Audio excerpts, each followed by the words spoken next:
Hi hello friends, welcome back to my YouTube channel. ಸ್ನೇಹಿತರೆ, ಇವತ್ತಿನ classes ನೋಡ್ತಾ ಹೋದರೆ ಮೌಲ್ಯ ಶಿಕ್ಷಣಕ್ಕೆ ಸಂಬಂಧಪಟ್ಟಂತೆ ಇವನ್ ನಡವಳಿಕೆಯ ಸಿದ್ಧಾಂತಗಳು, ಸಾಮಾನ್ಯ ಉತ್ತಮ ಸಿದ್ಧಾಂತ. ಸೊ ಮುಂದುವರಿದ ಭಾಗವನ್ನು ನೋಡ್ತಾ ಹೋಗೋಣ.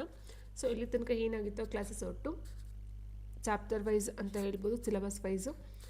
ಸೊ ಒಂದೊಂದೇ ಅಧ್ಯಯನಕ್ಕೆ ಸಂಬಂಧಪಟ್ಟಂತೆ ಒಂದೊಂದೇ ಕ್ಲಾಸಸ್ಸಲ್ಲಿ ಥಿಯರಿ ಕ್ಲಾಸ್ ನಡೀತಾ ಹೋಗ್ತದೆ. ಸೊ ಈಗ ಬಂದು ಮುಂದುವರಿದ ಭಾಗ ನಡವಳಿಕೆಯ ಸಿದ್ಧಾಂತಗಳು.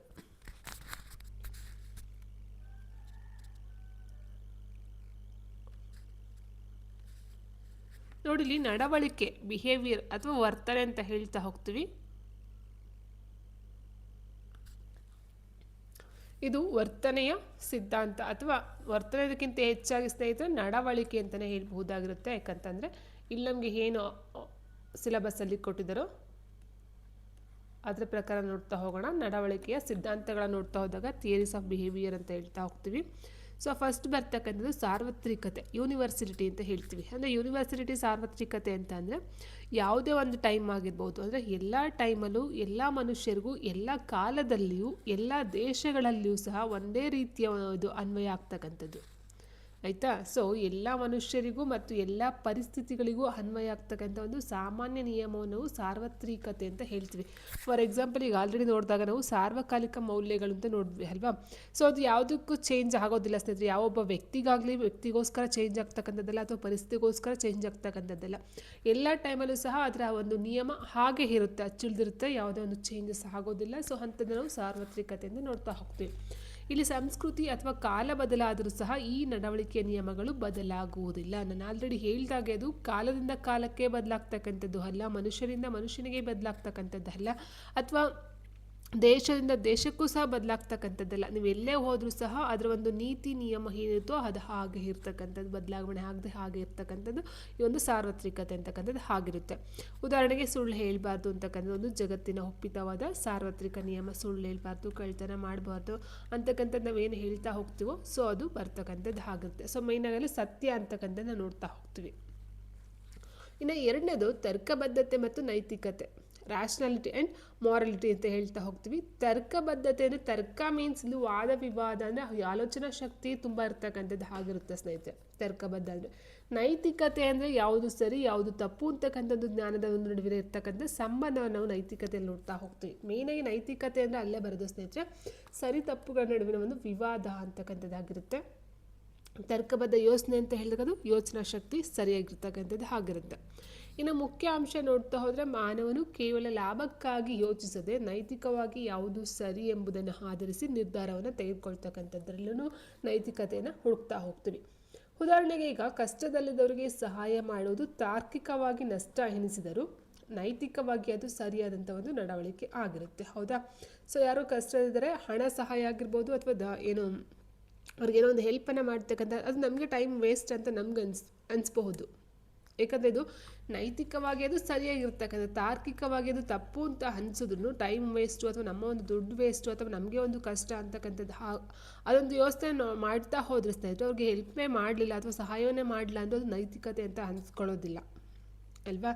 ಸೊ ಹಾಗೆ ಕೆಲವೊಂದಷ್ಟು ನಾವು ತಾರ್ಕಿಕವಾಗಿ ಯೋಚನೆ ಮಾಡಿ ತಾರ್ಕಿಕತೆಯೇ ಸರಿ ಅಂತ ಒಪ್ಕೊಳ್ಳೋದಕ್ಕೆ ಆಗೋದಿಲ್ಲ.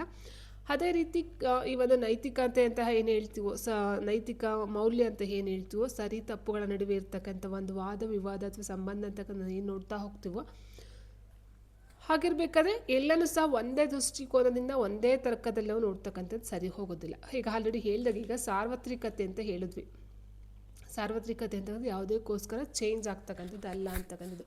ಬಟ್ ತರ್ಕಬದ್ಧತೆ ಮತ್ತು ನೈತಿಕತೆಯಲ್ಲಿ ನೋಡ್ತಾ ಹೋದಾಗ ತರ್ಕಬದ್ಧತೆ ಸರಿ ಅಂತ ಹೇಳಿದ್ರೆ ನೈತಿಕತೆ ಕೆಲವೊಂದು ಕಡೆ ತಪ್ಪು ಅಂತ ಹೇಳುತ್ತೆ, ಅಥವಾ ತಾರ್ಕಿಕತೆ ತಪ್ಪು ಅಂತ ಹೇಳಿದ್ರೆ ನೈತಿಕತೆ ಸರಿ ಅಂತ ಹೇಳ್ತಕ್ಕಂಥದ್ದು ಆಗಿರುತ್ತೆ. ಸೊ ಇವೆರಡ ನಡುವೆ ಇರ್ತಕ್ಕಂಥ ಒಂದು ಸಂಬಂಧ ಈ ರೀತಿ ನೋಡ್ತಾ ಹೋಗ್ತೀವಿ. ಆ್ಯಂಡ್ ನೆಕ್ಸ್ಟ್ ನೋಡ್ತಾ ಹೋದರೆ ಮೂರನೇದು ನೈತಿಕ ಅಹಂಕಾರವಾದ, ಮಾರಲ್ ಎಗೋಯಿಸಮ್ ಅಂತ ಹೇಳ್ತೀವಿ. ಎಥಿಕಲ್ ಈಗೋಯಿಸಮ್. ಸೊ ಈಗೋ ಅಂತಕ್ಕಂಥದ್ದು ಪ್ರತಿಯೊಬ್ಬ ಮನುಷ್ಯರಲ್ಲೂ ಇರ್ತಕ್ಕಂಥದ್ದು ಆಗಿರುತ್ತೆ. ಇವೆಲ್ಲ ಆಲ್ಮೋಸ್ಟ್ ನಿಮಗೆ ಒಂದು ಸೈಕಾಲಜಿ ಮೇಲೆ ಡಿಪೆಂಡ್ ಆಗಿರ್ತಕ್ಕಂಥ ಒಂದು ಟಾಪಿಕ್ಗಳೇ ಆಗಿರುತ್ತೆ ಸ್ನೇಹಿತರೆ. ಸೈಕಾಲಜಿಯಲ್ಲಿ ನಿಮ್ಗೆ ಗೊತ್ತಿದೆ, ಈಗೋ ಅಹಂಕಾರಕ್ಕೆ ಸಂಬಂಧಪಟ್ಟಂತೆ ಅಲ್ಲೂ ನೋಡ್ತಾ ಹೋಗ್ತೀವಿ. ಇದರ ಅರ್ಥ ಏನಿರುತ್ತೆ, ನೈತಿಕ ಅಹಂಕಾರವಾದ ಅಂತಂದರೆ ಪ್ರತಿಯೊಬ್ಬ ವ್ಯಕ್ತಿಯು ತನ್ನ ಸ್ವಂತ ಹಿತಾಸಕ್ತಿ ಮತ್ತು ಸಂತೋಷಕ್ಕಾಗಿ ಮಾತ್ರ ಕೆಲಸ ಮಾಡಬೇಕು ಎಂಬುದು ಈ ಒಂದು ಸಿದ್ಧಾಂತ ಹೇಳ್ತಕ್ಕಂಥದ್ದು. ನೈತಿಕ ಅಹಂಕಾರವಾದ ಅಂದರೆ ನಮ್ಮ ಒಂದು ಸ್ವಂತ ಹಿತಾಸಕ್ತಿಗೋಸ್ಕರ ಸಂತೋಷಕ್ಕಾಗಿ ಮಾತ್ರ ಕೆಲಸ ಮಾಡ್ತಕ್ಕಂಥದ್ದು.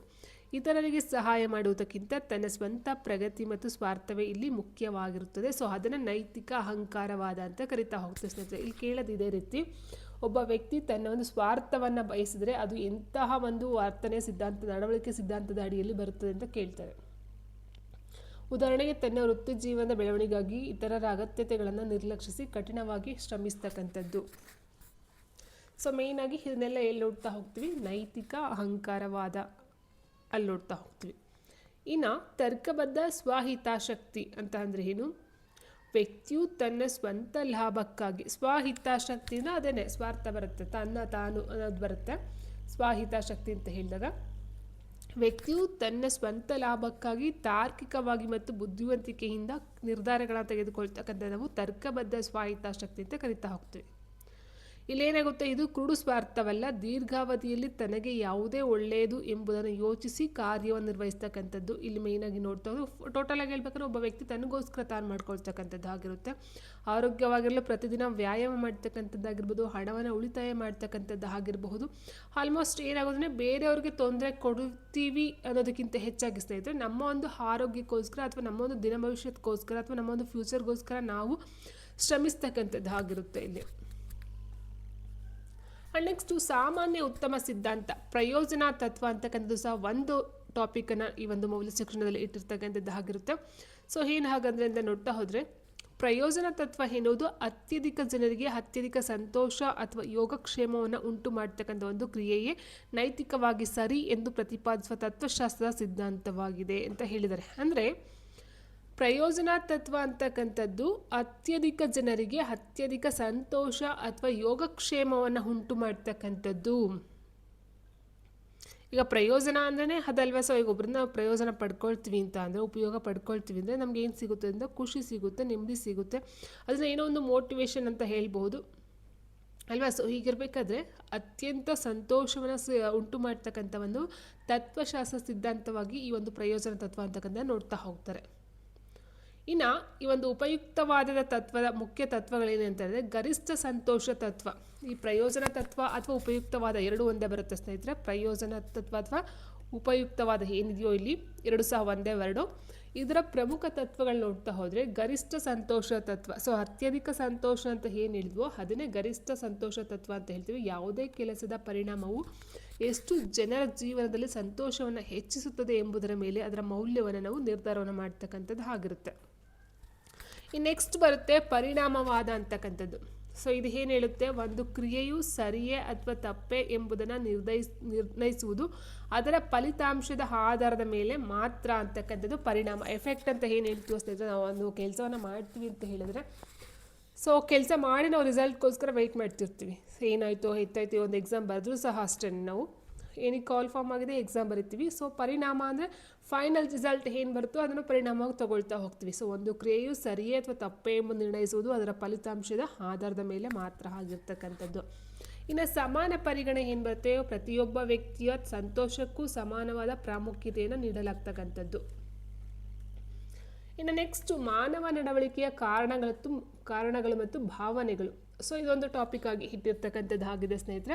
ಮಾನವನ ನಡವಳಿಕೆಯ ಕಾರಣಗಳು ಏನು ಮತ್ತು ಭಾವನೆಗಳು ಏನು ಅಂತಕ್ಕಂಥದ್ದು ನೋಡಿ. ಮಾನವನ ನಡವಳಿಕೆಯ ಆಂತರಿಕ ಪ್ರೇರಣೆಗಳು ಮತ್ತು ಬಾಹ್ಯ ಪರಿಸರದ ಪ್ರಭಾವದಿಂದ ರೂಪುಗೊಳ್ತಕ್ಕಂಥದ್ದು ಆಗಿರುತ್ತೆ. ಅಂದರೆ ಮನುಷ್ಯನ ಒಂದು ನಡವಳಿಕೆ ಅಂತಕ್ಕಂಥದ್ದು ಏನಿರುತ್ತೋ ಅದು ಎರಡು ರೀತಿಯಲ್ಲಿ ನೋಡ್ತಾ ಹೋಗ್ತೀವಿ. ಒಂದು ಆಂತರಿಕ ಪ್ರೇರಣೆ, ಒಬ್ಬ ಮನುಷ್ಯನೆಲ್ಲ ಉಟ್ಕೊಳ್ತಕ್ಕಂಥದ್ದು. ಮತ್ತೊಂದು ಬಾಹ್ಯ ಪ್ರೇರಣೆ, ಹೊರಗಡೆಯಿಂದ ಪರಿಸರದಿಂದ ಅಥವಾ ಬೇರೆ ವಸ್ತುಗಳಿಂದ ಅಥವಾ ವ್ಯಕ್ತಿಗಳಿಂದ ಬರ್ತಕ್ಕಂಥದ್ದು ಬಾಹ್ಯ ನಡವಳಿಕೆಗೆ ಸಂಬಂಧಪಟ್ಟಂತೆ ನೋಡ್ತಾ ಹೋಗ್ತೀವಿ. ಇನ್ನು ಜೈವಿಕ ಅಂಶಗಳಲ್ಲಿ ನೋಡ್ತಾ ಹೋದಾಗ ಹಸಿವು, ನಿದ್ರೆ ಮತ್ತು ಹಾರ್ಮೋನ್ಗಳ ಬದಲಾವಣೆಗಳು ನಡವಳಿಕೆಯನ್ನು ನಿಯಂತ್ರಣವನ್ನು ಮಾಡ್ತಕ್ಕಂಥದ್ದಾಗುತ್ತೆ. ಹೌದಲ್ವ ಸ್ನೇಹಿತರೆ, ಎಲ್ಲ ಗೊತ್ತಿರುವ ಹಾಗೆ ಮೇಯ್ನಾಗಿ ಹಾರ್ಮೋನ್ಗಳು ಸಹ ಈ ಒಂದು ವ್ಯಕ್ತಿಯ ಒಂದು ನಡವಳಿಕೆಯ ಮೇಲೆ ಪರಿಣಾಮವನ್ನು ಬೀರ್ತಕ್ಕಂಥದ್ದಾಗಿರುತ್ತೆ. ಅದೇ ರೀತಿ ಹಸಿವು, ನಿದ್ರೆಯೂ ಸಹ ಇರುತ್ತೆ. ಹಸಿವು ಅಂತ ಹೇಳಿದಾಗ ಒಬ್ಬ ವ್ಯಕ್ತಿ ಊಟನೇ ತಿಂದು ಹಸ್ಕೊಂಡಿದ್ರೆ ಅವರಲ್ಲಿ ಕೋಪ ಮತ್ತಷ್ಟು ಜಾಸ್ತಿ ಆಗ್ತಾ ಹೋಗುತ್ತೆ, ನಡವಳಿಕೆ ಸಹ ಚೇಂಜ್ ಆಗ್ತಾ ಹೋಗುತ್ತೆ. ನಿದ್ರೆನೂ ಅಷ್ಟೇ ಮೇನ್ ರೀಸನ್ ಆಗಿರುತ್ತೆ ಸ್ನೇಹಿತರೆ. ಇಲ್ಲ ಸಾಮಾಜಿಕ ಪ್ರಭಾವ ಅಂತ ಹೇಳಿದಾಗ ಕುಟುಂಬ, ಸ್ನೇಹಿತರು ಮತ್ತು ಸಂಸ್ಕೃತಿ ನಮ್ಮ ನಡವಳಿಕೆಯನ್ನು ನಿರ್ಧಾರವನ್ನು ಮಾಡ್ತಕ್ಕಂಥ ಒಂದು ಪ್ರಮುಖ ಅಂಶಗಳಾಗ್ತಾ ಹೋಗುತ್ತೆ. ಸೊ ಮೇಯ್ನಾಗಿ ಕುಟುಂಬ ಬರುತ್ತೆ, ಅದಾದ ನಂತರ ಅಕ್ಕಪಕ್ಕ ಇರೋಂಥ ಸ್ನೇಹಿತರಾಗಿರ್ಬೋದು, ಸಂಸ್ಕೃತಿ ಆಗಿರ್ಬೋದು. ಇನ್ನು ಪರಿಸರ ಅಂತ ನೋಡ್ತಾ ಹೋದಾಗ ನಾವು ವಾಸಿಸ್ತಕ್ಕಂಥ ಮತ್ತು ಕೆಲಸ ಮಾಡ್ತಕ್ಕಂಥ ಸ್ಥಳಗಳು ನಮ್ಮ ಕ್ರಿಯೆಗಳ ಮೇಲೆ ಪ್ರಭಾವವನ್ನು ಬೀರ್ತಾ ಹೋಗುತ್ತೆ. ಅದೊಂದು ಕೆಲಸ ಮಾಡ್ತಕ್ಕಂಥ ಒಂದು ಜಾಗ ಆಗಿರ್ಬೋದು, ಅಥವಾ ನಾವು ವಾಸ ಮಾಡ್ತಕ್ಕಂಥ ಅಕ್ಕಪಕ್ಕ ಜನರೇ ಆಗಿರಬಹುದಾಗಿರುತ್ತೆ. ಇನ್ನು ಮೂಲ ಭಾವನೆಗಳಂತ ಹೇಳ್ತಾ ಹೋದಾಗ ಸಂತೋಷ, ದುಃಖ, ಕೋಪ, ಭಯ, ಆಶ್ಚರ್ಯ ಮತ್ತು ಅಸಹ್ಯ ನಮ್ಮ ತಕ್ಷಣದ ಪ್ರತಿಕ್ರಿಯೆಗಳನ್ನು ಪ್ರಚೋದಿಸ್ತಾ ಹೋಗುತ್ತೆ. ಅದೇ ಸಹ ನಾವು ಖುಷಿಯಾಗಿರ್ತೀವಿ, ನಮ್ಮ ಒಂದು ನಡವಳಿಕೆ ಒಂಥರ ಇರುತ್ತೆ, ದುಃಖ ಇದ್ದಾಗಲೇ ಒಂಥರ ಇರುತ್ತೆ, ಕೋಪ ಇದ್ದಾಗಲೇ ಒಂಥರ ಇರುತ್ತೆ, ಭಯ ಇದ್ದಾಗಲೇ ಒಂಥರ ಇರುತ್ತೆ. ಸೊ ಇವೆಲ್ಲ ಸಹ ಒಂದು ಭಾವನೆಗಳು ಸಹ ನಮ್ಮ ಒಂದು ನಡವಳಿಕೆಯನ್ನು ನಿಯಂತ್ರಣ ಮಾಡ್ತಕ್ಕಂಥದ್ದು ಸಹ ಆಗಿರುತ್ತೆ. ಇದರ ಸಂಕೀರ್ಣ ಭಾವನೆಗಳಲ್ಲಿ ಯಾವುದಾದ್ರು ಬರುತ್ತೆ, ಹೆಮ್ಮೆ, ಅಪರಾಧ ಪ್ರಜ್ಞೆ, ಅಸೂಯೆ ಮತ್ತು ಕರುಣೆ ನಮ್ಮ ದೀರ್ಘಕಾಲ ನಿರ್ಧಾರಗಳನ್ನು ರೂಪಿಸ್ತಕ್ಕಂಥದ್ದು ಆಗಿರುತ್ತೆ. ಸೊ ಆಲ್ಮೋಸ್ಟ್ ನಾವೇನು ಮಾಡ್ತೀವಿ, ಅಸೂಯೆ ಕರುಣೆಯನ್ನು ತಗೊಳ್ತಾಗ ತುಂಬಾ ಒಂದು ಬದಲಾವಣೆ ನಮ್ಮ ನಡವಳಿಕೆ ನೋಡ್ತಾ ಹೋಗ್ತೀವಿ ಸ್ನೇಹಿತರೆ. ನೆಕ್ಸ್ಟ್ ಬಂದು ನೈತಿಕ ಶಿಕ್ಷಣದಲ್ಲಿ ಭಾವನೆಗಳ ಪಾತ್ರ. ನೈತಿಕ ಶಿಕ್ಷಣದಲ್ಲಿ ಭಾವನೆಗಳ ಪಾತ್ರ ಏನಿರುತ್ತೆ? ಸೊ ಇದು ಒಂದು ಸಿಲೆಬಸಲ್ಲಿದೆ. ನೈತಿಕ ಶಿಕ್ಷಣ ಅಂದರೆ ಕೇವಲ ನಿಯಮಗಳನ್ನು ಕಲಿಸುವುದಲ್ಲ, ಅದು ಸರಿಯಾದ ಭಾವನೆಗಳನ್ನು ಬೆಳೆಸ್ತಕ್ಕಂಥದ್ದು ಸಹ ಆಗಿರುತ್ತೆ. ನಾನು ಆಲ್ರೆಡಿ ಹೇಳಿದಾಗೆ ನೈತಿಕತೆ ಮನುಷ್ಯನಿಗೆ ತುಂಬಾ ಮುಖ್ಯ ಆಗಿರ್ತಕ್ಕಂಥ ಯಾವುದು ಸರಿ ಯಾವುದು ತಪ್ಪು ಅಂತಕ್ಕಂಥ ತಿಳ್ಕೊಳ್ತಕ್ಕಂಥದ್ದು ಮೇಯ್ನಾಗಿ ನೈತಿಕ ಶಿಕ್ಷಣ ನೋಡ್ತಾ ಹೋಗ್ತೀವಿ. ಸೊ ಹೀಗಿರಬೇಕಾದ್ರೆ ಮೇಯ್ನಾಗಿ ಅಲ್ಲಿ ಬರ್ತಕ್ಕಂಥದ್ದು ಯಾವುದಾದ್ರು ಸಹಾನುಭೂತಿ, ಅನುಕಂಪ, ಅಪರಾಧ ಪ್ರಜ್ಞೆ, ಗೌರವ, ಭಾವನಾತ್ಮಕ ಬುದ್ಧಿವಂತಿಕೆ ಇವೆಲ್ಲ ನೋಡ್ತಾ ಹೋಗ್ತೀವಿ, ಆಯಿತಾ. ಸೊ ಸಹಾನುಭೂತಿ ಏನಿರುತ್ತೆ, ಇತರರ ನೋವನ್ನು ಅರ್ಥ ಮಾಡಿಕೊಳ್ಳುವುದು ನೈತಿಕ ನಡವಳಿಕೆಯ ಮೊದಲ ಹೆಜ್ಜೆ. ನೋಡಿ ಸ್ನೇಹಿತರೆ, ಇನ್ನೊಂದು ಕ್ವಶನ್ ಏನಂತ ಹೇಳಿದರೆ, ಲಾಸ್ಟ್ ಒಂದು PSTR ಇದರಲ್ಲಿ ಕ್ವಶನ್ ಕೇಳಿದ್ರು, ಬೇರೆಯವರಿಗೆ ಸಹಾಯವನ್ನು ಮಾಡುವುದು ಯಾವ ಒಂದು ಮೌಲ್ಯದಲ್ಲಿ ಬರ್ತಕ್ಕಂಥದ್ದಂತ. ಸಹಾನುಭೂತಿ ಅಂದರೆ ನೋಡಿ, ಇಲ್ಲಿ ಇತರರ ನೋವನ್ನು ಅರ್ಥ ಮಾಡಿಕೊಳ್ಳುವುದು ನೈತಿಕ ನಡವಳಿಕೆಯ ಮೊದಲ ಹೆಜ್ಜೆ. ಅರ್ಥವನ್ನು ಮಾಡ್ಕೊಳ್ತಕ್ಕಂಥದ್ದು ಅಷ್ಟೇ ಆಗಿರೋದಿಲ್ಲ, ಸಹಾಯವನ್ನು ಮಾಡಿಲ್ಲ, ಅದನ್ನು ಅರ್ಥ ಮಾಡ್ಕೊಳ್ತಾ ಹೋಗಿ. ಸಹಾಯ ಮಾಡೋದಕ್ಕೂ ಅರ್ಥ ಮಾಡ್ಕೊಳ್ಳೋದಕ್ಕೂ ತುಂಬಾ ವ್ಯತ್ಯಾಸ ಇದೆ ಸ್ನೇಹಿತರೆ. ಸೊ ಇನ್ನೊಬ್ಬರನ್ನ ನೋಡಿ ಅಯ್ಯೋ ಅನ್ನೋದು ಒಂದು ಆದರೆ ಅದಕ್ಕೆ ಸ್ಪಂದಿಸ್ತಕ್ಕಂಥದ್ದು ಬೇರೆ ಬರುತ್ತೆ ಅಲ್ವಾ. ಸೊ ಹಾಗಾಗಿ ಸಹಾನುಭೂತಿ ಅಂತಕ್ಕಂಥದ್ದು ಜಸ್ಟ್ ಅದೊಂದು ಅರ್ಥ ಮಾಡ್ಕೊಳ್ತಕ್ಕಂಥದ್ದು. ಅನುಕಂಪ ಅಂತ ಹೇಳಿದ್ರೆ ಕಷ್ಟದವರಿಗೆ ಸಹಾಯ ಮಾಡೋ ಪ್ರವೃತ್ತಿಯನ್ನು ಇದು ಜಾಗೃತಗೊಳಿಸ್ತಕ್ಕಂಥದ್ದಾಗಿರುತ್ತೆ. ಅಪರಾಧ ಪ್ರಜ್ಞೆ, ತಪ್ಪು ಮಾಡಿದಾಗ ಕಾಡುವ ಈ ಭಾವನೆ ನಮ್ಮನ್ನು ತಿದ್ದಿಕೊಳ್ಳಲು ಪ್ರೇರೇಪಿಸ್ತಕ್ಕಂಥದ್ದಾಗಿರುತ್ತೆ. ಗೌರವ, ಹಿರಿಯರು, ಪ್ರಕೃತಿ ಮತ್ತು ಇತರರ ಹಕ್ಕುಗಳನ್ನು ಗೌರವಿಸ್ತಕ್ಕಂಥದ್ದು ಭಾವನೆಯನ್ನು ಮೂಡಿಸ್ತಕ್ಕಂಥದ್ದಾಗಿರುತ್ತೆ. ಭಾವನಾತ್ಮಕ ಬುದ್ಧಿವಂತಿಕೆ, ಭಾವನೆಗಳನ್ನು ನಿಯಂತ್ರಿಸಿ ಸರಿ ತಪ್ಪುಗಳ ನಡುವೆ ಸರಿಯಾದ ನಿರ್ಧಾರ ತೆಗೆದುಕೊಳ್ಳಲು ಇದು ಸಹಾಯವನ್ನು ಮಾಡ್ತಕ್ಕಂಥದ್ದು ಭಾವನಾತ್ಮಕ ಬುದ್ಧಿವಂತಿಕೆಯಲ್ಲಿ ಬರ್ತಕ್ಕಂಥದ್ದಾಗುತ್ತೆ. ಸೊ ಆಲ್ಮೋಸ್ಟ್ ಒಂದಕ್ಕೊಂದು ಸಂಬಂಧಗಳೇ ಇರಲ್ಲ ಸ್ನೇಹಿತರೆ. ಒಂದು ಮೌಲ್ಯಗಳಲ್ಲಿ ತುಂಬಾ ಚಿಕ್ಕ ಚಿಕ್ಕ ಟಾಪಿಕ್ಗಳಾಗಿರೋದ್ರಿಂದ ಏನಾಗಿದೆ ಅಂದರೆ, ಸೊ ಲಾಸ್ಟ್ ನೋಡಿದ್ವಿ ಅಲ್ವಾ, ಮಾನವ ನಡವಳಿಕೆಯ ಕಾರಣಗಳಂತೂ ಭಾವನೆಗಳು. ಸೊ ಇದೊಂದು ಟಾಪಿಕ್ ಅಲ್ಲಿ ಮುಗೀತು.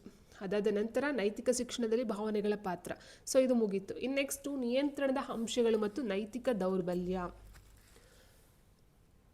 ಇದು ಒಂದು ಮೇನ್ ಪಾಯಿಂಟೇ, ನಿಯಂತ್ರಣದ ಅಂಶಗಳು. ಸೊ ಭಾವನೆಗಳಂತ ಏನು ನೋಡ್ತಾ ಹೋಗ್ತೀವಿ ಮನುಷ್ಯನಲ್ಲಿ, ನಿಯಂತ್ರಣದ ಮಾಡ್ತಕ್ಕಂಥದ್ದು ಮತ್ತು ನೈತಿಕ ದೌರ್ಬಲ್ಯಗಳು ಯಾವುದಾದ್ರು ಕಂಡು ಬರುತ್ತೆ ಅಂತ ನೋಡ್ತಾ ಹೋದರೆ, ಲಾಸ್ಟಲ್ಲಿ ಒಂದು ಕ್ವಶನ್ ಕೊಟ್ಟಿದ್ರು, ಭಯ, ಕೋಪ, ಇವೆಲ್ಲ ನೈತಿಕ ದೌರ್ಬಲ್ಯದ ಕಾರಣಗಳು, ಲಕ್ಷಣಗಳು, ಪರಿಣಾಮಗಳು. ಸೊ ಈ ರೀತಿ ಕ್ವಶನ್ ಹೊಸಕ್ಕೆ ಬಂದಿದೆ ಸ್ನೇಹಿತರೆ.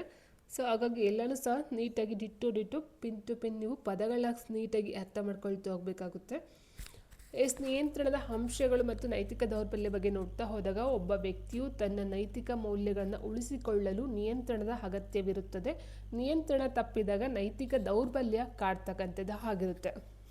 ಯಾವಾಗ ನಾವು ಕೆಲವೊಂದಷ್ಟು ನೈತಿಕ ಮೌಲ್ಯಗಳನ್ನು ಬೆಳೆಸ್ಕೊಳ್ತಾ ಹೋಗ್ತೀವೋ ನಮ್ಮಲ್ಲಿ ಒಂದು ಕಾನ್ಫಿಡೆನ್ಸ್ ಅಂತಕ್ಕಂಥದ್ದು ಬೆಳೀತಾ ಹೋಗುತ್ತೆ.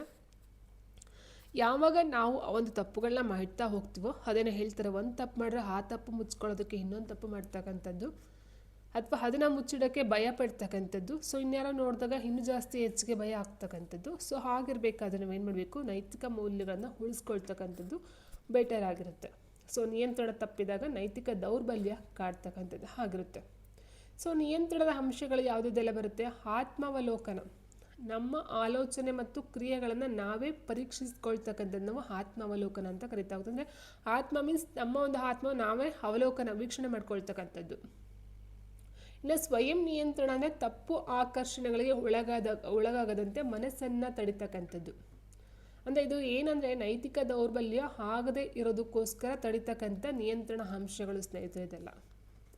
ಆಯಿತಾ. ಸೊ ಒಂದು ಸ್ವಯಂ ನಿಯಂತ್ರಣ ಅಂದರೆ ಈ ಥರ ಒಂದು ತಪ್ಪು ಆಕರ್ಷಣೆಗಳಿಗೆ ಒಳಗಾಗಂತೆ. ಫಾರ್ ಎಕ್ಸಾಂಪಲ್ ಈಗ ಲೇಡೀಸ್ಗೆ ಒಂದು ಚಟಗಳಂತ ಇರ್ತವೆ ಅಲ್ವಾ. ಸೊ ಕೆಲವೊಂದಷ್ಟು ಬ್ಯಾಡ್ ಹ್ಯಾಬಿಟ್ಸ್ಗಳಿರ್ತವೆ. ಸೊ ಆಕರ್ಷಣೆ ಸ್ಟಾರ್ಟಿಂಗಲ್ಲಿ ಏನು ಮಾಡ್ತಾರೆ, ಅವ್ರಿಗೆ ಗೊತ್ತಿಲ್ಲದೆ ಆ ಒಂದು ಇದಕ್ಕೆ ಬೀಳ್ತಾರೆ. ಸೊ ಅದಾದ ನಂತರ ಅದರಿಂದ ಹೊರಗಡೆ ಬರ್ತೀವಿ ಅಂದರೂ ಸಹ ಬರೋಕ್ಕಾಗದೇ ಇರ್ತಕ್ಕಂಥದ್ದಾಗಿರ್ಬೋದು. ಅಥವಾ ಈ ಒಂದು ಫಸ್ಟ್ ಸ್ಟಾರ್ಟಿಂಗಲ್ಲೇ ಆ ತಪ್ಪನ್ನ ಮಾಡದೇ ಇದ್ದರೆ ಇನ್ನೂ ಬೆಟರ್ ಆಗಿರ್ತಕ್ಕಂಥ, ಬಟ್ ಆ ಟೈಮಲ್ಲಿ ಅವ್ರಿಗೆ ಅದು ಅರ್ಥ ಆಗಿರೋದಿಲ್ಲ. ಸೊ ಅದನ್ನೇ ಹೇಳೋದು ಸ್ವಯಂ ನಿಯಂತ್ರಣ ಮಾಡ್ಕೊಳ್ಳೋದು ಅಂತ ಹೇಳ್ತಕ್ಕಂಥದ್ದು ಆಗಿರುತ್ತೆ. ಇನ್ನು ವಿವೇಚನಾ ಶಕ್ತಿಯಿಂದ ನೋಡ್ತಾ ಹೋದರೆ ತಕ್ಷಣದ ಆಸೆಗಳಿಗಿಂತ ದೀರ್ಘಕಾಲದ ನೈತಿಕ ಪರಿಣಾಮಗಳನ್ನು ಯೋಚಿಸ್ತಕ್ಕಂಥದ್ದು, ಅದು ವಿವೇಚನೆಗೆ ಬಿಟ್ಟಂಥದ್ದು ಆಗಿರುತ್ತೆ ಸ್ನೇಹಿತರೆ. ಆಯಿತಾ.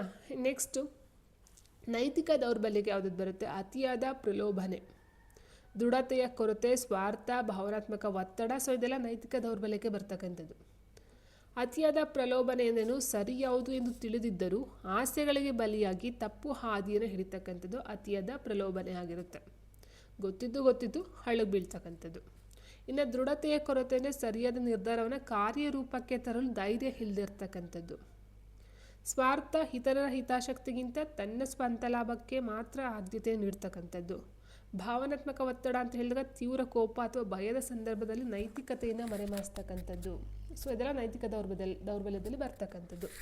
ಇನ್ನು ನೆಕ್ಸ್ಟ್ ಬರ್ತಕ್ಕಂಥದ್ದು ಸ್ವಚ್ಚಾರಿತ್ರ್ಯ ಮತ್ತು ವ್ಯಕ್ತಿತ್ವ. ಸ್ವಚ್ಚಾರಿತ್ರ್ಯ ಏನು ಕೊಟ್ಟಿದ್ದಾರೆ, ಅದೊಂದು ಟಾಪಿಕಲ್ಲಿ ಕೊಟ್ಟಿದ್ದಾರೆ ಸ್ನೇಹಿತರೆ, ಸಿಲೆಬಸ್ಸಲ್ಲಿ ಟಾಪಿಕ್ ಆಗಿ ಇಟ್ಟಿರ್ತಕ್ಕಂಥದ್ದು. ಸಚ್ಚಾರಿತ್ರ್ಯನ ಒಬ್ಬ ವ್ಯಕ್ತಿಯ ನೈತಿಕ ಮತ್ತು ಸದಾಚಾರದ ವರ್ತನೆಯನ್ನು ಉತ್ತಮ ನಡತೆ ಎಂದು ಕರೆಯಲಾಗುತ್ತದೆ. ಇದು ಸಮಾಜದಲ್ಲಿ ಗೌರವವನ್ನು ತಂದುಕೊಡ್ತಕ್ಕಂಥದ್ದು. ಓಕೆ, ಅದು ಸೈಡಲ್ಲಿರಲಿ. ಮೇಯ್ನಾಗಿ ಇಲ್ಲಿ ಸಚ್ಚಾರಿತ್ರ್ಯ ಅಂದರೆ ಒಬ್ಬ ವ್ಯಕ್ತಿಯ ನೈತಿಕ ಮತ್ತು ಸದಾಚಾರದ ವರ್ತನೆಯನ್ನು ಉತ್ತಮ ನಡತೆ ಎಂದು ಕರೆಯಲಾಗ್ತಕ್ಕಂಥದ್ದು. ಇನ್ನು ಇದ್ರ ಮೇಲೆ ಪರಿಣಾಮ ಅಂದರೆ ಇದರ ಒಂದು ಅಂಶಗಳು ಯಾವುದಕ್ಕೆ ಬರುತ್ತೆ, ಪ್ರಾಮಾಣಿಕತೆ, ಗೌರವ, ಜವಾಬ್ದಾರಿ, ನ್ಯಾಯಸಮ್ಮತತೆ, ಕರುಣೆ ಮತ್ತು ಕಾಳಜಿ, ನಾಗರಿಕ ಪ್ರಜ್ಞೆ. ಇದನ್ನು ನಾವು ಸಚ್ಚಾರಿತ್ರ್ಯದ ಅಂಶಗಳಾಗಿ ನೋಡ್ತಾ ಹೋಗ್ತೀವಿ. ಪ್ರಾಮಾಣಿಕತೆ ಮೀನ್ಸ್ ಸತ್ಯವನ್ನು ನುಡಿಯುವುದು ಮತ್ತು ವಂಚನೆ ಪ್ರಾಮಾಣಿಕತೆ ಮೇಯ್ನಾಗಿ ಬರ್ತಕ್ಕಂಥ ವಂಚನೆ ಮಾಡದೇ ಇರ್ತಕ್ಕಂಥದ್ದು, ಪ್ರಾಮಾಣಿಕವಾಗಿರ್ತಕ್ಕಂಥದ್ದು ಆಗಿರುತ್ತೆ. ಗೌರವ ಅಂದರೆ ಆಲ್ಮೋಸ್ಟ್ ಇತರರ ಭಾವನೆಗಳಾಗಿರ್ಬೋದು, ಹಕ್ಕುಗಳು ಮತ್ತು ಸಂಪ್ರದಾಯಗಳನ್ನು ಗೌರವಿಸ್ತಕ್ಕಂಥದ್ದಾಗಿರುತ್ತೆ. ಜವಾಬ್ದಾರಿ ಅಂತ ಹೇಳಿದಾಗ ತನ್ನ ಕರ್ತವ್ಯಗಳನ್ನ ಅರಿತು ಸರಿಯಾಗಿ ನಿಭಾಯಿಸ್ತಕ್ಕಂಥದ್ದು ಸಚ್ಚಾರಿತ್ರ್ಯದಲ್ಲಿ ಬರ್ತಕ್ಕಂಥದ್ದು. ನ್ಯಾಯಸಮ್ಮತನೇ ಎಲ್ಲರನ್ನೂ ಸಮಾನವಾಗಿ ಮತ್ತು ತಾರತಮ್ಯವಿಲ್ಲದೆ ಕಾಣ್ತಕ್ಕಂಥದ್ದು. ಕರುಣೆ ಮತ್ತು ಕಾಳಜಿ ಅಂತ ಹೇಳಿದಾಗ ಇತರರ ಕಷ್ಟಗಳಿಗೆ ಸ್ಪಂದಿಸ್ತಕ್ಕಂಥದ್ದು ಮತ್ತು ಸಹಾಯವನ್ನು ಮಾಡ್ತಕ್ಕಂಥದ್ದು. ನಾಗರಿಕ ಪ್ರಜ್ಞೆ ಅಂತ ಹೇಳಿದಾಗ ಸಮಾಜದ ಮತ್ತು ದೇಶದ ಕಾನೂನುಗಳನ್ನು ಗೌರವಿಸ್ತಕ್ಕಂಥದ್ದು. ಆಯಿತಾ. ಸೊ ಇದು ಸಚ್ಚಾರಿತ್ರ್ಯದಲ್ಲಿ ಬರ್ತಕ್ಕಂಥದ್ದು ಆಗಿರುತ್ತೆ ಸ್ನೇಹಿತರೆ. ಇನ್ನು ವ್ಯಕ್ತಿತ್ವದ ಮಾದರಿಗಳು ಅಂತ ಅದೊಂದು ಟಾಪಿಕನ್ನು ಇಟ್ಟಿದ್ದಾರೆ. ಸೊ ಇದ್ರ ಬಗ್ಗೆ ನಾವು ನೋಡ್ತಾ ಹೋದರೆ ವ್ಯಕ್ತಿತ್ವ ಮಾದರಿಗಳಂತ ನೋಡ್ತಾ ಹೋದಾಗ ವ್ಯಕ್ತಿಯ ಆಲೋಚನೆ, ನಡವಳಿಕೆ ಮತ್ತು ಭಾವನೆಗಳನ್ನು ಅರ್ಥ ಮಾಡಿಕೊಳ್ಳಲು ಮನಃಶಾಸ್ತ್ರಜ್ಞರು ಕೆಲವೊಂದಷ್ಟು ಮಾದರಿಗಳನ್ನು ರೂಪಿಸಿದ್ದಾರಂತೆ. ಸೊ ಅದನ್ನು ನಾವು ವ್ಯಕ್ತಿತ್ವದ ಮಾದರಿಗಳು ಅಂತ ನೋಡ್ತಾ ಹೋಗ್ತೀವಿ. ಅದರಲ್ಲಿ ಫಸ್ಟ್ ಬರ್ತಕ್ಕಂಥ ಬಿಗ್ 5 ಮಾದರಿ, ಬಿಗ್ 5 ಪರ್ಸ್ನಾಲಿಟಿ ಮಾಡೆಲ್ ಅಂತ ಹೇಳ್ತೀವಿ. ಸೊ ಯಾವುದಾದಂತ ನೋಡ್ತಾ ಹೋದಾಗ ಮುಕ್ತತೆ ಅಂತ ಕೊಟ್ಟಿದ್ದಾರೆ. ಫಸ್ಟ್ ನೋಡಿ, ಮುಕ್ತತೆ ಅಂತಕ್ಕಂಥದ್ದು ಏನಾಗುತ್ತೆ, ಇಲ್ಲಿ ಹೊಸ ಆಲೋಚನೆಗಳನ್ನು ಮತ್ತು ಅನುಭವಗಳಿಗೆ ತೆಗೆದುಕೊಳ್ತಕ್ಕಂಥದ್ದು. ಮುಕ್ತತೆ ಓಪನ್ ಆಗಿರ್ತಕ್ಕಂಥದ್ದು. ವಿವೇಚನೆ, ಶಿಸ್ತು, ಸಂಘಟನೆ ಮತ್ತು ಗುರಿ ಮುಟ್ಟುವ ಜವಾಬ್ದಾರಿ. ಬಹಿರ್ಮುಖತೆನೇ ಇತರರೊಂದಿಗೆ ಸುಲಭವಾಗಿ ಬೆರೆಯುವುದು ಮತ್ತು ಉತ್ಸಾಹದಿಂದ ಇರ್ತಕ್ಕಂಥದ್ದು. ಸಹಮತ, ದಯೆ, ನಂಬಿಕೆ ಮತ್ತು ಇತರರೊಂದಿಗೆ ಸಹಕರಿಸ್ತಕ್ಕಂಥ ಒಂದು ಗುಣ. ಭಾವನಾತ್ಮಕ ಅಸ್ಥಿರತೆ ಅಂದರೆ ಆತಂಕ, ಕೋಪ ಅಥವಾ ಬೇಗನೆ ಬೇಸರಗೊಳ್ಳುವ ಪ್ರವೃತ್ತಿ. ಸೊ ಇದಿಷ್ಟು ಬಿಗ್ 5 ಮಾದರಿ ಅಂತ ಹೇಳ್ತಾ ಹೋಗ್ತೀವಿ. ಸೊ ವ್ಯಕ್ತಿತ್ವ ಮಾದರಿಯಲ್ಲಿ ಬರ್ತಕ್ಕಂಥ ಬಿಗ್ 5 ಮಾದರಿಯಲ್ಲಿ ಒಟ್ಟು 5 ಏನು ಬರುತ್ತೋ ಈ ಒಂದು ಓಪನ್ನೆಸ್ ಆ್ಯಂಡ್ ಕಾನ್ಸಂಟೇನ್ಸ್ ಅಂತ ಕೊಟ್ಟಿದ್ದಾರೆ. ಓಕೆ, ಕಾನ್ಸಂಟೇನಿಯಸ್ ಅಂತ ಇದೆ ವಿವೇಚನೆಗೆ ಸಂಬಂಧಪಟ್ಟಂತೆ. ಸೊ ಇದು ಸಿ ಆಗಿರುತ್ತೆ. ಆ್ಯಂಡ್ ಎಕ್ಸ್ಟ್ರೋವರ್ಸನ್ ಬಂದು ಇ ಕೊಟ್ಟಿದ್ದಾರೆ. ಆ್ಯಂಡ್ ಅಗ್ರಿಬಿಲೆನ್ಸ್ ಕೊಟ್ಟು ಬಂದು ಎ ಇದೆ. ಆ್ಯಂಡ್ ನೆರೋಟಿಸಮ್ ಅಂತಕ್ಕಂಥದ್ದು ಎನ್ನನ್ನು ಕೊಟ್ಟಿದ್ದಾರೆ. ಸೊ ಇದಿಷ್ಟು 5 ಬಂದು ಸ್ನೇಹಿತರೆ ಬಿಗ್ 5 ಮಾದರಿ ಈ ಒಂದು ವ್ಯಕ್ತಿತ್ವದ ಮಾದರಿಗೆ ಸಂಬಂಧಪಟ್ಟಂತೆ ಆಗುತ್ತೆ. ಸೊ ಅದಾದ ನಂತರ ಕೊಟ್ಟಿದ್ದಾರೆ ಮಯರ್ಸ್ ಬ್ರಿಗ್ಸ್ ಮಾದರಿ ಅಂತ ಕೊಟ್ಟಿದ್ದಾರೆ. ಅದರದ ಮೇಲೆ ನೋಡ್ತಾ ಹೋದರೆ ಇದು ವ್ಯಕ್ತಿಗಳನ್ನು ಅವರ ಗ್ರಹಿಕೆ ಮತ್ತು ನಿರ್ಧಾರಗಳ ಆಧಾರದ ಮೇಲೆ 16 ವಿಧದ ವ್ಯಕ್ತಿತ್ವಗಳಾಗಿ ವಿಂಗಡಿಸ್ತಕ್ಕಂಥದ್ದು ಈ ಒಂದು ಮಯರ್ಸ್ ಬ್ರಿಗ್ಸ್ ಮಾದರಿ ಅಂತೆ. ಸೊ ಅದೊಂದು ನೋಟ್ ಮಾಡ್ಕೊಳ್ತಾ ಹೋಗಿ, 16 ವಿಧದ ವ್ಯಕ್ತಿತ್ವಗಳಾಗಿ ವಿಂಗಡಿಸ್ತಕ್ಕಂಥದ್ದು ಈ ಒಂದು ಮಯರ್ಸ್ ಬ್ರಿಗ್ಸ್ ಮಾದರಿ ಅಂತಕ್ಕಂಥದ್ದು ಆಗಿರುತ್ತೆ. ಇನ್ನು ಅದಾದ ನಂತರ ಮೌಲ್ಯಗಳು ಮತ್ತು ಸುಸ್ಥಿರ ಅಭಿವೃದ್ಧಿಯ ಮೌಲ್ಯಗಳು ಮತ್ತು ಸುಸ್ಥಿರ ಅಭಿವೃದ್ಧಿಯ ಮೌಲ್ಯಗಳು ಇದೊಂದು ಟಾಪಿಕ್ಕು. ಸೊ ಮೌಲ್ಯಗಳು ಜೀವನಕ್ಕೆ ದಿಕ್ಸೂಚಿ ಅಂತ ಇರುತ್ತವೆ. ಸುಸ್ಥಿರ ಅಭಿವೃದ್ಧಿ ಎಂದರೆ ಪ್ರಸ್ತುತ ಅಗತ್ಯತೆಗಳನ್ನು ಪೂರೈಸುತ್ತಾ ಮುಂದಿನ ಪೀಳಿಗೆ ಅಗತ್ಯತೆಗಳಿಗೆ ಧಕ್ಕೆ ಬಾರದಂತೆ ನೋಡ್ಕೊಳ್ತಕ್ಕಂಥದ್ದು ಆಗಿರುತ್ತೆ. ಇಲ್ಲಿ ಮೇಯ್ನಾಗಿ ನೋಡ್ತಾ ಹೋದಾಗ ವೈಯಕ್ತಿಕ ಮೌಲ್ಯಗಳು ನೋಡ್ತಾ ಹೋದ್ವಿ ಆಲ್ರೆಡಿ. ಸತ್ಯ, ಶಾಂತಿ, ಪ್ರೀತಿ ಮತ್ತು ಅಹಿಂಸೆ ಅಂತಕ್ಕಂಥದ್ದು. ಸೊ ಇದು ಮೇಯ್ನಾಗಿ ನೋಡ್ತಾ ಹೋಗ್ತೀವಿ. ಅದ್ರ ಜೊತೆಗೆ ಪರಿಸರ ಸಂರಕ್ಷಣೆ, ಸಾಮಾಜಿಕ ಸಮಾನತೆ, ಆರ್ಥಿಕ ಜವಾಬ್ದಾರಿ ಆ್ಯಂಡ್ ಭವಿಷ್ಯದ ದೃಷ್ಟಿಕೋನ. ಆಯಿತಾ. ಸೊ ಮೇಯ್ನಾಗಿ ಸುಸ್ಥಿರ ಅಭಿವೃದ್ಧಿ ಅಂತ ಹೇಳಿದ್ರೆ ಆಲ್ರೆಡಿ ಹೇಳ್ದಾಗೆ ಮುಂದಿನ ಪೀಳಿಗೆಗೆ ಅವು ಹೋಗ್ತಕ್ಕಂಥದ್ದು ಮತ್ತು ಯಾವುದೇ ಒಂದು ಧಕ್ಕೆ ಆಗದೆ ಇರ್ತಕ್ಕಂಥದ್ದು ಆಗಿರುತ್ತೆ. ಸೊ ಪರಿಸರ ಸಂರಕ್ಷಣೆ ಮಾಡೋದ್ರಿಂದ ಏನಾಗುತ್ತೆ, ಪ್ರಕೃತಿ, ಕಾಡುಗಳು ಮತ್ತು ಜಲಮೂಲಗಳನ್ನು ಸಂರಕ್ಷಣೆ ಮಾಡಿ ಅದನ್ನು ಮುಂದಿನ ಪೀಳಿಗೆ ಒಂದು ಸಂರಕ್ಷಣೆಯನ್ನು ಮಾಡ್ತಕ್ಕಂಥದ್ದು. ಸಾಮಾಜಿಕ ಸಮಾನತೆ ಅಂತ ಹೇಳಿದಾಗ ಬಡತನ ನಿರ್ಮೂಲನೆ ಮತ್ತು ಎಲ್ಲರಿಗೂ ಸಮಾನ ಅವಕಾಶವನ್ನು ನೀಡ್ತಕ್ಕಂಥದ್ದಾಗಿರುತ್ತೆ. ಆರ್ಥಿಕ ಜವಾಬ್ದಾರಿ, ಸಂಪನ್ಮೂಲಗಳನ್ನು ಪೋಲ್ ಮಾಡದೆ ಮಿತವಾಗಿ ಬೆಳೆಸ್ತಕ್ಕಂಥದ್ದಾಗಿರ್ಬೋದು. ಭವಿಷ್ಯದ ದೃಷ್ಟಿಕೋನ ಅಂತ ಹೇಳಿದಾಗ ಮುಂದಿನ ಪೀಳಿಗೆಯ ಆರೋಗ್ಯ ಮತ್ತು ರಕ್ಷಣೆಯ ಬಗ್ಗೆ ಕಾಳಜಿಯನ್ನು ವಹಿಸ್ತಕ್ಕಂಥದ್ದು ಆಗಿರುತ್ತೆ. ಸೊ ಇಷ್ಟು ಬಂದು ಸ್ನೇಹಿತರೆ ಮೌಲ್ಯಗಳು ಮತ್ತು ಸುಸ್ಥಿರ ಅಭಿವೃದ್ಧಿಯ ಮೌಲ್ಯಗಳು ಆ್ಯಂಡ್ ವ್ಯಕ್ತಿತ್ವದ ಮಾದರಿಗಳು, ಸಚ್ಚಾರಿತ್ರ, ನೈತಿಕ ದೌರ್ಬಲ್ಯ ಆ್ಯಂಡ್ ನೆಕ್ಸ್ಟ್ ನೈತಿಕ ಶಿಕ್ಷಣದಲ್ಲಿ ಭಾವನೆಗಳ ಪಾತ್ರ, ಮಾನವ ನಡವಳಿಕೆಯ ಕಾರಣಗಳು ಮತ್ತು ಭಾವನೆಗಳು. ಸೊ ಇಷ್ಟು ಬಂದು ಮೌಲ್ಯ ಶಿಕ್ಷಣಕ್ಕೆ ಸಂಬಂಧಪಟ್ಟಂಥ ಇಲ್ಲಿಗಂತ ಏನಾಗಿದೆಯೋ ಸ್ನೇಹಿತರೆ, ಇಷ್ಟು ಆಲ್ರೆಡಿ ಏನು ಕಂಪ್ಲೀಟ್ ಆಗಿದೆಯೋ ಚಾಪ್ಟರ್ಸ್ಗಳು ಅದೆಲ್ಲ ಸೇರಿಸಿ ಇಲ್ಲಿ ತನಕ ಬಂದು ಮೌಲ್ಯ ಶಿಕ್ಷಣ ಇಲ್ಲಿಗೆ ಕಂಪ್ಲೀಟ್ ಆಗುತ್ತೆ. ಸೊ ನೆಕ್ಸ್ಟ್ ಆರೋಗ್ಯ ಶಿಕ್ಷಣದ ಬಗ್ಗೆ ನೋಡ್ತಾ ಹೋಗೋಣ.